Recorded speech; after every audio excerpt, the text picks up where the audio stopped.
Mes bien-aimés frères et sœurs dans le Seigneur, je tiens à rendre gloire et honneur à notre Père Céleste pour son amour infini à notre égard. À travers celui-ci, il nous a élus avant la fondation du monde et a fait de nous ses enfants et serviteurs.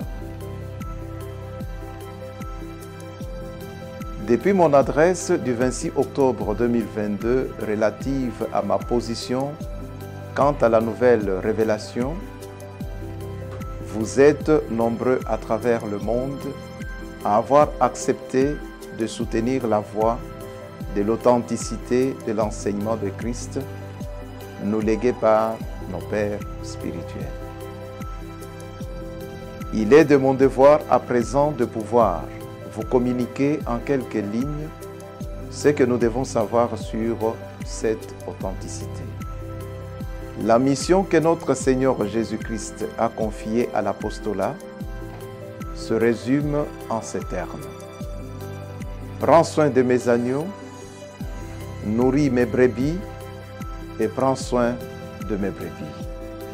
Confère Jean, chapitre 21, versets 15 à 17.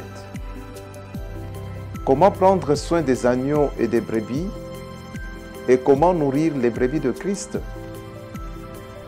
Ceci n'est possible qu'à travers l'enseignement. Ce dernier ne peut provenir que de ce que Christ a prescrit à l'apostolat. Confère Matthieu chapitre 28, verset 20. De ce qui précède, la voie de l'authenticité est de faire de l'enseignement le vecteur de notre action. En effet, le vrai enseignement procure la vraie connaissance. Cette connaissance nous aidera à ne pas périr.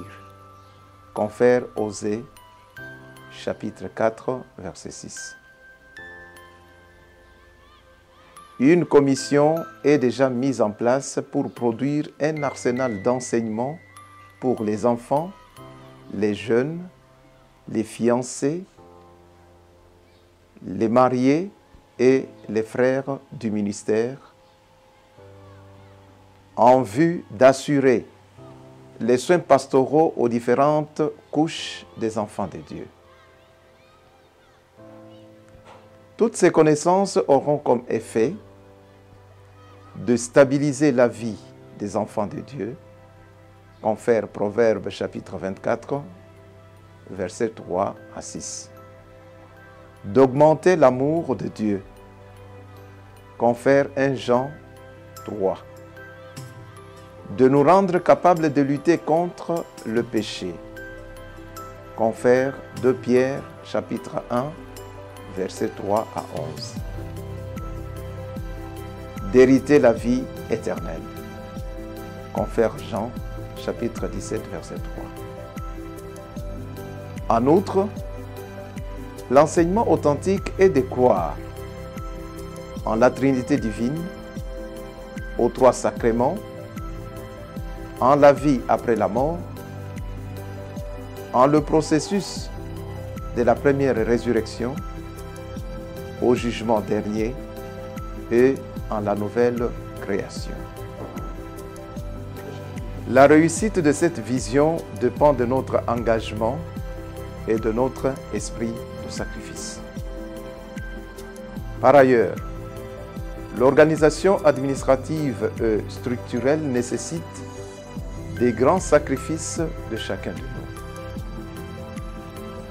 Raison pour laquelle, à travers ce message, je vous en supplie, au nom de notre Seigneur Jésus-Christ et de notre engagement, de pouvoir soutenir l'œuvre de notre Seigneur Jésus-Christ par tous les moyens jugés nécessaires.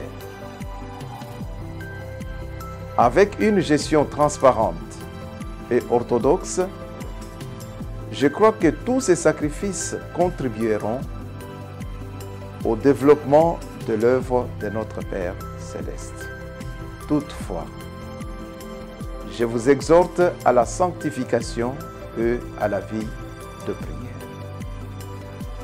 Chers frères et sœurs en Christ, voici en quelques lignes la vision qui conduira la voie de l'authenticité dans la foi en notre Seigneur Jésus-Christ. Que notre Père Céleste nous bénisse richement et nous éclaire davantage.